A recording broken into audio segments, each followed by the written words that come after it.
Telangana governor Tamilisai Soundararajan తన పదవికి రాజీనామా చేశారు. అలాగే పుదుచ్చేరి లెఫ్టినెంట్ గవర్నర్ పదవికి కూడా ఆమె రాజీనామా చేశారు. ఈ మేరకు రాజీనామా లేఖను రాష్ట్రపతికి పంపించారు. అయితే త్వరలో జరగనున్న లోక్సభ ఎన్నికల్లో తమిళిసై పోటీ చేస్తారని ప్రచారం జరుగుతుంది. ఈ నేపథ్యంలోనే గవర్నర్ పదవికి రాజీనామా చేసినట్లు సమాచారం.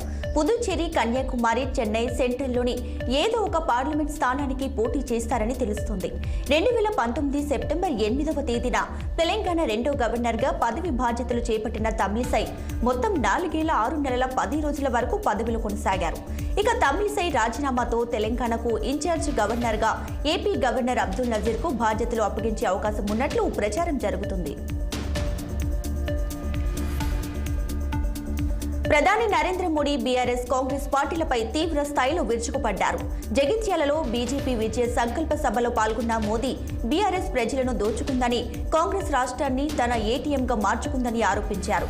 కాంగ్రెస్, బీఆర్ఎస్ ఎంత కవర్ ఫైట్ చేసినా తెలంగాణను దోచుకున్న వారిని వదిలిపెట్టమని, ఇది మోడీ గ్యారంటీ అని సంచలన కామెంట్స్ చేశారు. ఇక దోపిడీదారు మరో దోపిడీదారుపై పోరాడలేరని ప్రజలు తెలుసని ప్రధాని అన్నారు. బీఆర్ఎస్ దోపిడీపై కాంగ్రెస్ మౌనం వహిస్తుందని, తెలంగాణ డబ్బు ఇప్పుడు ఢిల్లీ చేరుతుందని మోదీ ఆరోపణలు చేశారు. 2G స్పెక్ట్రమ్ కేసులో డీఎంకే పేరు బయటకు వచ్చిందని, నేషనల్ హెరాల్డ్ కేసులో కాంగ్రెస్ పేరు ఉందని, ఇప్పుడు అలాంటి పార్టీల జాబితాలో బీఆర్ఎస్ చేరిందన్నారు. బీఆర్ఎస్ పార్టీ కాళేశ్వరం ప్రాజెక్టులో ఢిల్లీ మద్యం వ్యవహారంలో అవినీతికి పాల్పడిందని మోదీ ఆరోపించారు.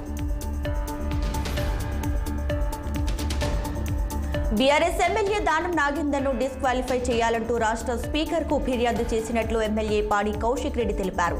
దానం నాగేందర్పై ఖచ్చితంగా అనర్హత వేటు పడుతుందని ఎమ్మెల్యే స్పష్టం చేశారు. గేట్లు తెరిచామని బీఆర్ఎస్ ఖాళీ అవుతుందంటూ సీఎం రేవంత్ రెడ్డి చేసిన వ్యాఖ్యలు సరికాదన్నారు. 5 సంవత్సరాల సమయం ఉన్నది ప్రశాంతంగా పాలన చేసుకోవడానికని కౌశిక్ రెడ్డి స్పష్టం చేశారు. రష్యా